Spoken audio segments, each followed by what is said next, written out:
Welcome to the Currents of Public Health webinar series presented by the School of Public Health at Georgia State University. My name is Brian Greer, and I'm the Director of Development for the School of Public Health. The goal of this series is to explore relevant public health topics with members of our community. Today's topic is preparing the next generation of health equity leaders.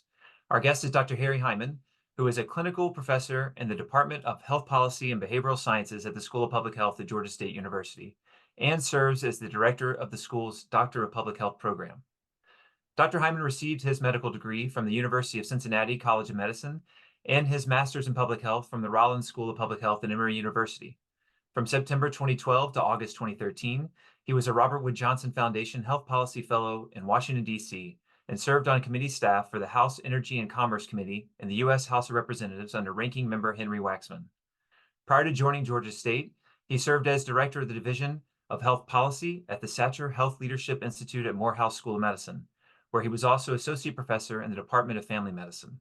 He is a fellow of the American Academy of Family Physicians with more than 20 years of clinical practice experience. Leveraging his experience as a primary care physician and expertise and experience in health policy, Dr. Heiman's work focuses at the intersection of health policy and health equity. So a quick note, if you do have a question at any point during our conversation today, please feel free to type in the Q&A box and we will try our best to answer. And so with that, let's begin. Dr. Heiman, welcome to the webinar. My first question is, tell us a little bit about your background. How does a family doctor come to teach public health and particularly health equity? Brian, I have to say I just got lucky. I spent the first 20 plus years of my career as a family physician and really loved family medicine, but increasingly found that patients that needed to see me the most were the ones that experienced the greatest barriers to get medical care. And I wanted to understand why that was. So I got a master's of public health while I was still in clinical practice, and realized that public health and health policy was an opportunity to have a bigger and broader impact on some of the more upstream structural barriers that were getting in the way. So ultimately, decided to leave clinical practice. As you mentioned, had an opportunity to work with Dr. David Satcher, former CDC director and Surgeon General and Assistant Secretary of HHS. Really a giant in the public health community, particularly related to health equity. Had an opportunity to work with him at the Satcher Health Leadership Institute at Morehouse School of Medicine for 8 years. And then there was an opportunity after Dr. Satcher retired to come to this other outstanding public health institution in downtown Atlanta, Georgia State. And I've been here, as you know, the past 7 years. And so it's really, for me, this is the next chapter in my, kind of transition from clinical care, but also in my commitment to helping build the public health workforce, and particularly to prepare public health professionals and leaders to be champions for health equity. Mm-hmm. So there's a lot of talk about health disparities and health equity. Can you help us define these ideas so that we know what you're talking about? Sure, and it's a great question, because if you talk to 10 people, you might get 10 different definitions, and people often use in lots of fields the same words that mean different things. When we talk about health disparities or health inequities, and I use them to mean the same thing, although there may be some debate, we're talking about health differences experienced by different population groups that are tied to social, economic, and environmental disadvantage. So not just a difference, but a difference that's tied to upstream factors, disadvantage, discrimination, that prevent one group more so than another from realizing their full health potential. The flip side of that is health equity, and that's really realizing your full health potential. It's really assurance of the conditions. Public health is assurance of the conditions for people to be healthy. Health equity is assuring the conditions for everyone to reach their optimal health and health potential.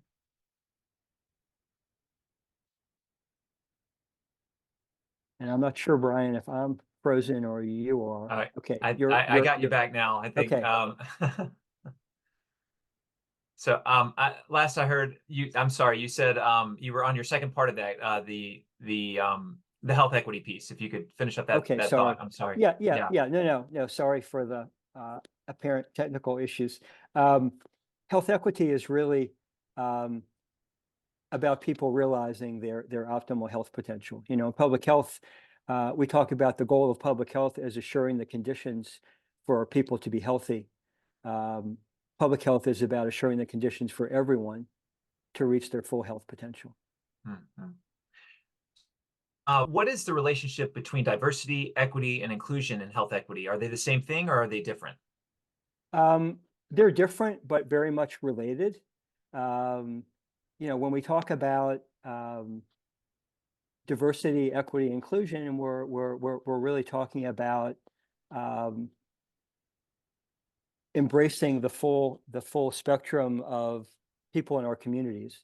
Um, and you know, when we think about that in terms of the public health workforce, it means thinking about how do we ensure that we have a diverse public health workforce that is reflective of the communities that we serve, and not only that kind of visually that they're reflective, but that we create a welcoming and inclusive environment that really respects the unique talents and treasures, if you will, that people bring. And when we talk about equity, it means addressing those power differentials that can occur in organizations. So, for example, you know, in public health, we understand the importance of working with communities, but we don't always respect community expertise in the way that we respect someone who has multiple letters after their name, like I do.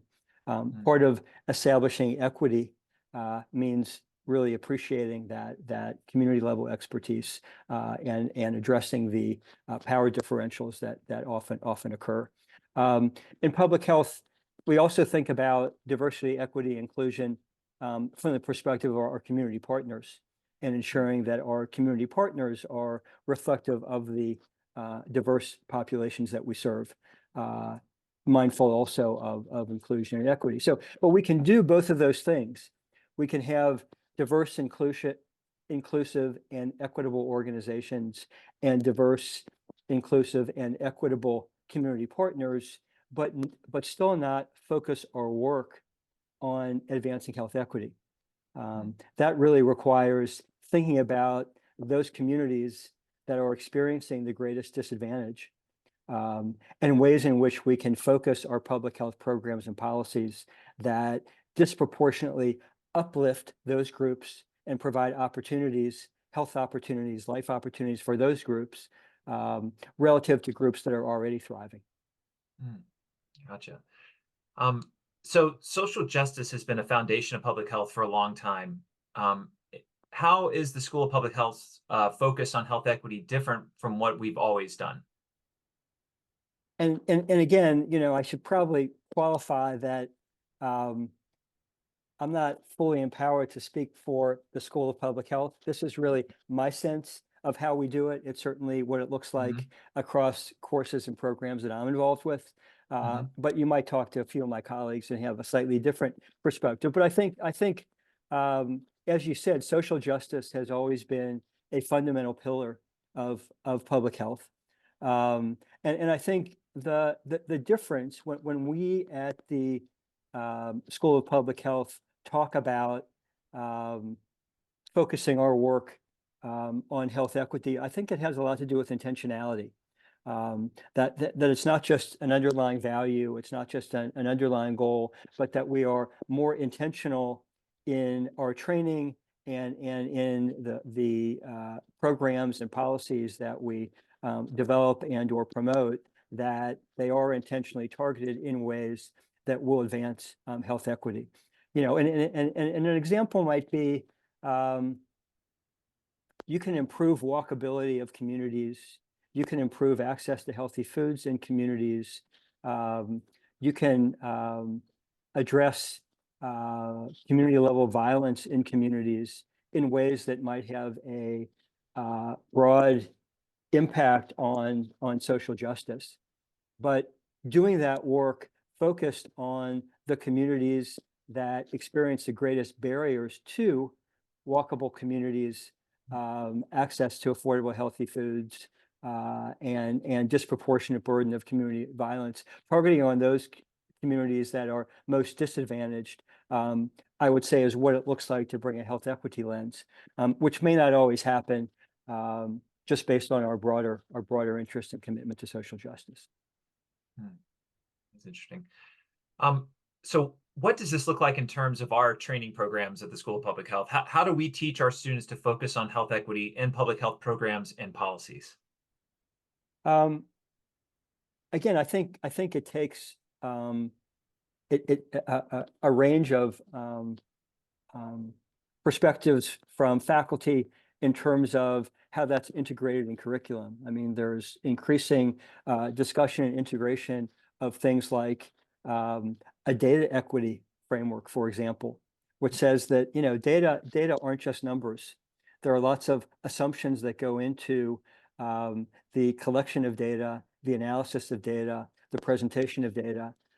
There are equitable evaluation frameworks that do the same thing, that ask questions about what kinds of evaluation are most meaningful to communities, for example. And then, I think when we talk about important public health problems, it's important to think about which communities are being disproportionately impacted, which communities are experiencing inequities, and as I kind of referenced before, what kinds of focused programs and policies can specifically address those inequities. So, for example, we know that the U.S. overall is a negative outlier in terms of maternal mortality. Our maternal mortality rate in the U.S. is much worse than other high-income Western countries. And we also know that the state of Georgia has a disproportionately high maternal mortality rate. But on top of that, if we look more granularly, we'll also realize that there are profound Black-white disparities. Black women are 3 to 3.5 times more likely to die during pregnancy or the year that follows than white women. And we know also that rural women in a state like Georgia have a disproportionate burden.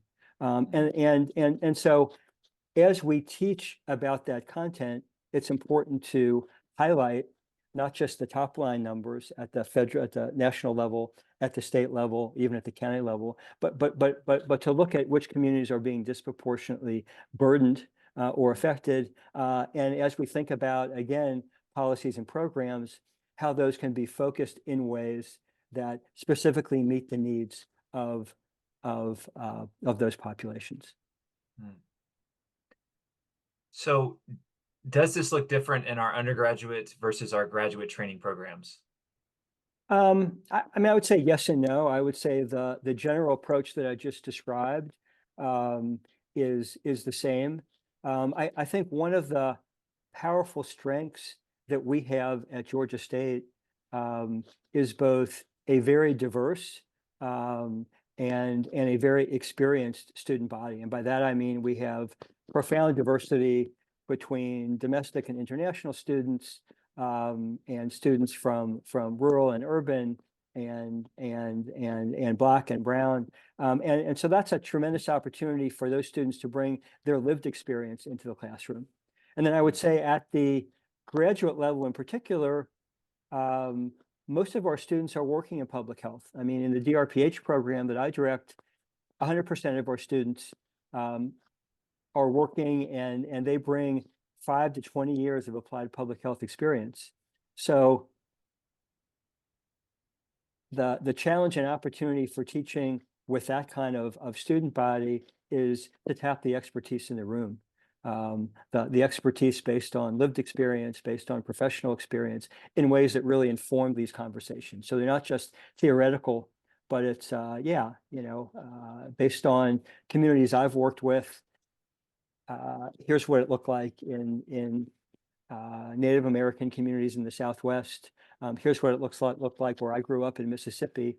Again, those are powerful examples that students can bring and to help inform the conversation.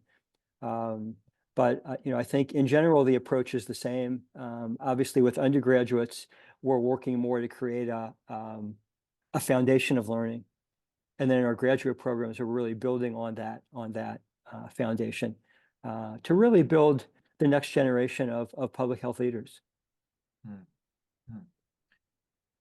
So shifting gears a little bit, how can we track or measure the impact of policies or programs on health equity? Well, the way we understand whether there are disparities or inequities is by looking at the data. So, I just mentioned to you the profound inequities in maternal mortality, the profound black-white inequities in maternal mortality. You know, we can follow that metric over time, and the goal would be that the difference, the black-white difference, goes away. But it can't just go away. It has to go away by the black rate getting to not just the white rate, but the optimal rate.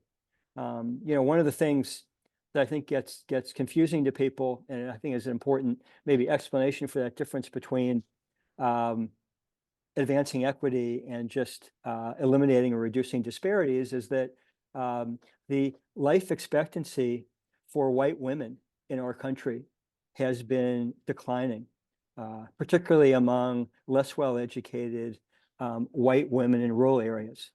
As a result, the uh, life expectancy difference between white women and black women is narrowing. Hmm, But it's narrowing for the wrong reason. hmm, It's not narrowing in this case because black women are experiencing a higher life expectancy. It's narrowing because white women are experiencing a lower one. So it's really important that we recognize it's not just about closing the gap. It's about bringing everyone up to their optimal potential. hmm. Gotcha. Um, so what do you see as threats to public health and advancing health equity? Did you hear the sigh? I did. Yeah.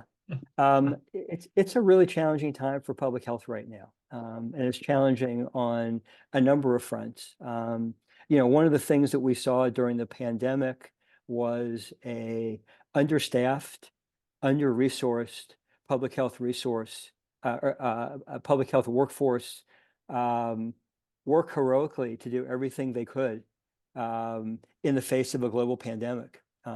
Did they fail because they weren't working hard enough, or because they weren't smart enough? Absolutely not. When I say fail, we didn't achieve the outcomes always we would have liked to, in part because we just didn't have the bandwidth and the resources to do that. So one of the threats to public health today continues to be that we are under-resourcing public health at every level.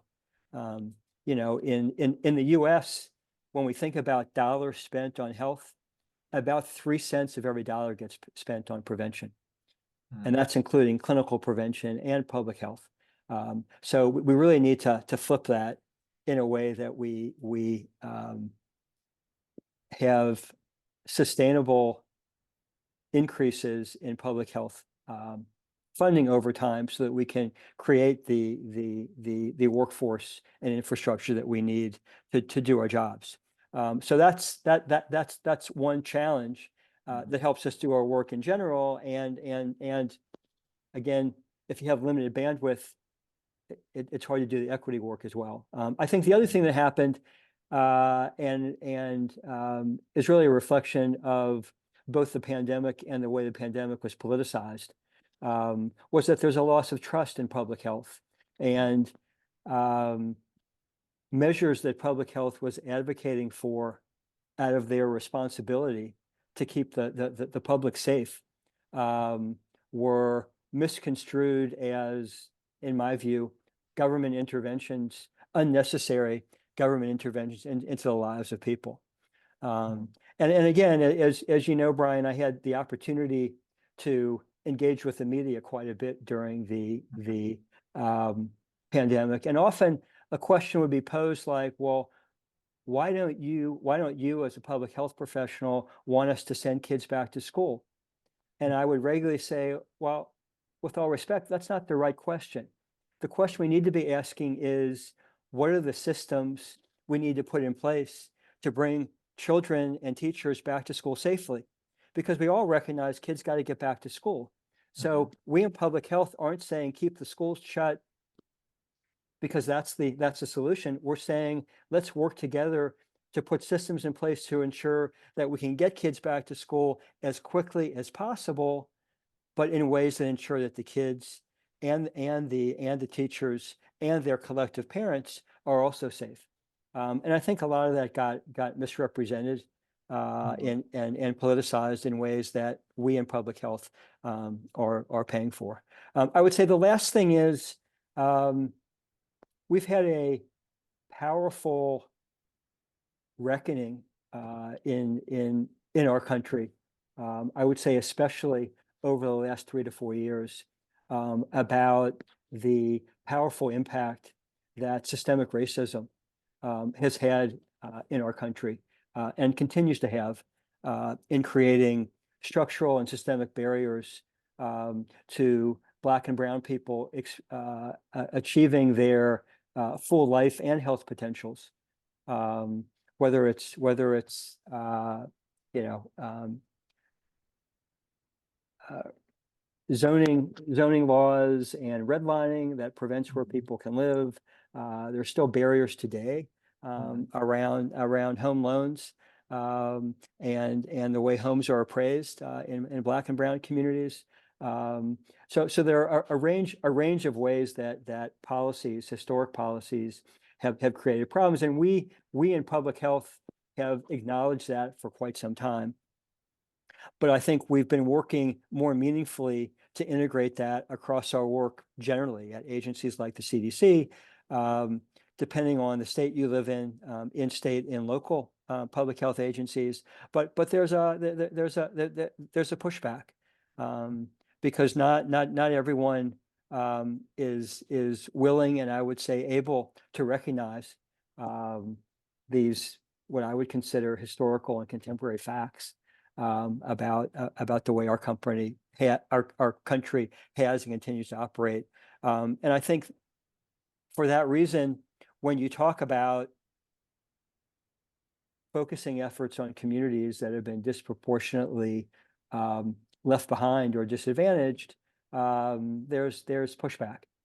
Mhm. And I think, that's an area where we in public health need to continue to work at bringing the best evidence and information to people to make that point. But as with so many things, um, politics also has a way of getting in and sometimes stoking those fires in ways that aren't productive. Mhm.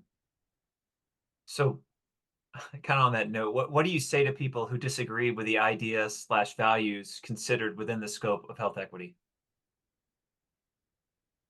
Um, I think sometimes people get too caught up in the language. Mhm. And for me, I don't need people to parrot the words health equity.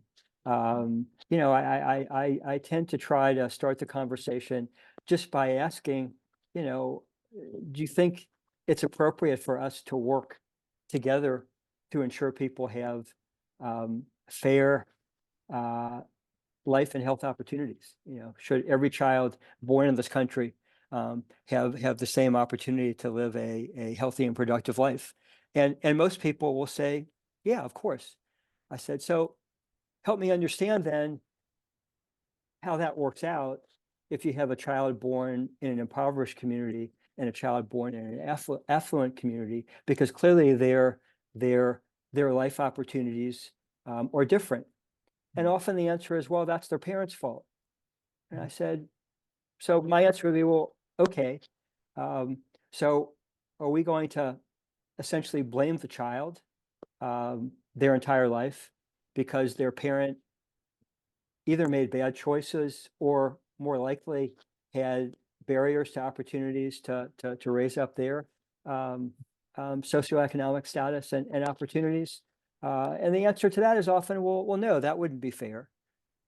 So then my sense is, well, then good. Then we share the value that we as a society have a certain responsibility to ensure life opportunities for every child.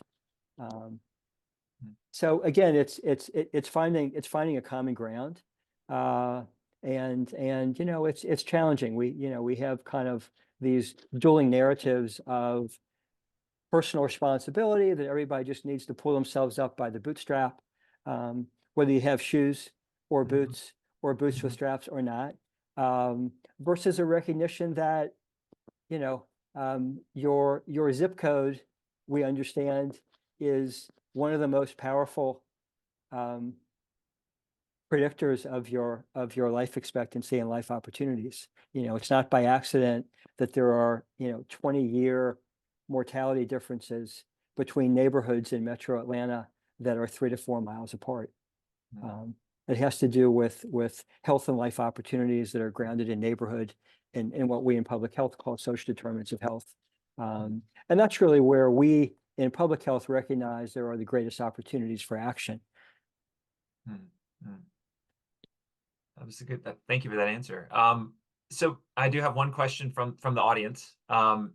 As a family doctor, what do you think about their role in preventative health, and how can they work with public health officials? Yeah, that's a great question. We have this horrible divide in our country between clinical care and public health. And when I was making my transition from clinical work to public health, I reached out to colleagues at CDC at the time and said, "Who's doing this work? Who's working on building those bridges?" And I think in the whole agency there were 2 people. I'm happy to say there are more people doing that work now. But I think there are critical opportunities for folks engaged clinically to work with local public health. But I think what's more important is really the other way, is for public health to work with clinical sites and hospital systems and others to build connectivity focused on the built environment and other aspects of what's going on in community. One of my students, this is just an example that's top of mind, shared an article that most of the hospitals in our country are not-for-profit.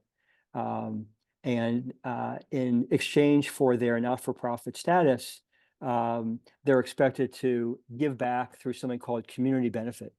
But they do a study every year to see whether, in fact, hospitals that are saving billions of dollars every year in taxes they don't have to pay are giving that back. And they found that, in fact, close to 80% are not. In Georgia, the number is 69% that are not. And that amounts to about $350 million a year that they're getting in tax benefit that's not getting reinvested in communities. So for me, that's a great opportunity to think about, well, those hospitals are required to do a community health needs assessment. Maybe there's a policy opportunity to require them to meaningfully invest their net tax savings based on those community health needs assessments. So I think that's a powerful opportunity. The last thing I'll say is people sometimes get confused between clinical prevention and community-based prevention.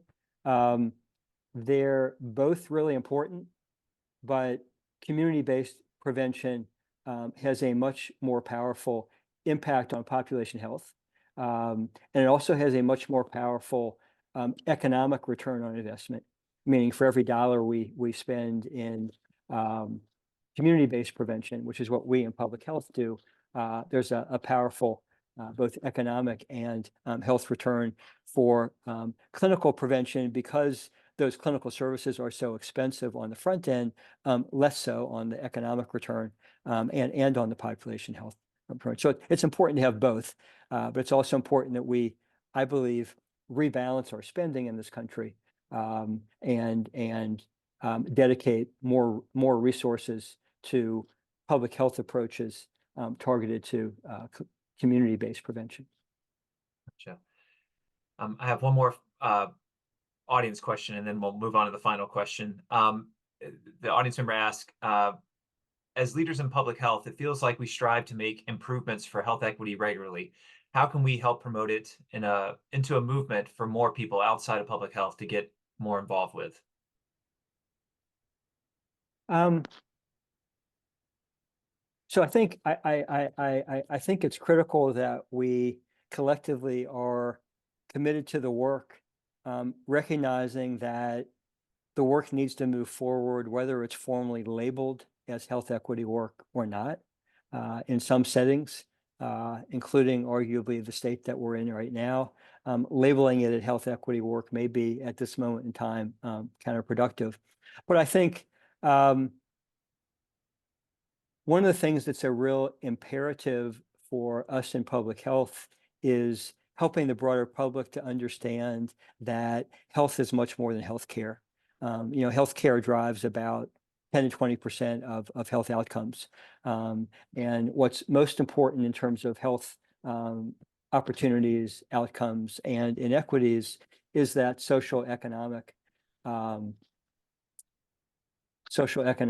and environmental context that people live in. So I think that we in public health need to help people understand the importance of all of the contextual factors in providing opportunities for people to be healthy, and in that way embrace what we in public health call health in all policies, and recognize that it's not just decisions related to public health and healthcare that impact on health and health equity. It's the decisions we make about transportation and education and affordable housing and all those other things that are so critical to people's lives. So I think by helping to broaden both the definition of health and people's understanding of the opportunities to advance health and health equity, we can be powerful partners in doing that. Mhm. So final question looks into the future. So looking into the future, do you see yourself as a pessimist or optimist regarding health equity? um, I'm an optimist, Brian. I'm pessimistically optimistic. No, I'm an optimist. I think I've shared with you before. I had this, and I mentioned earlier, I had this opportunity to work with Dr. David Satcher for 8 years, who almost died of diphtheria growing up in a small town in Alabama, because there wasn't a hospital that Black folk where he lived could go to. And he's been a health equity giant, and he tried to teach me patience, but he absolutely taught me persistence, so I think that was a powerful lesson. And I'll tell you the other thing is that I have the privilege of teaching at Georgia State, where I am surrounded by passionate, smart, committed students, and that really gives me hope. I have very high hopes and expectations for the future based on what I see in the students around me. Well, we'll have to leave it there, and I just want to say thank you for everyone attending the Currents of Public Health webinar today, and I especially want to thank Dr. Heiman for participating in this very informative conversation. Thank you. In closing, the School of Public Health at Georgia State University is one of the most diverse schools of public health in the nation, offering a Bachelor of Science in Public Health, a graduate certificate, a Master of Public Health degree in 6 concentrations, a PhD degree in 4 public areas of knowledge, and a Doctor of Public Health. The faculty and students conduct research on the complex public health challenges facing cities across the globe. Our work is often carried out in partnership with communities, their residents, and community-based organizations committed to health equity. If you'd like more information about our programs and how to support the work of the school and our students, please visit publichealth.gsu.edu. Thank you again to Dr. Heiman, and thank you all for attending today. Please join us for our next Currents of Public Health webinar on April 25th. Our guest will be Dr. April Ballard, who is an assistant professor of environmental health in the Department of Population Health Sciences. We'll see you next time and hope you have a wonderful day.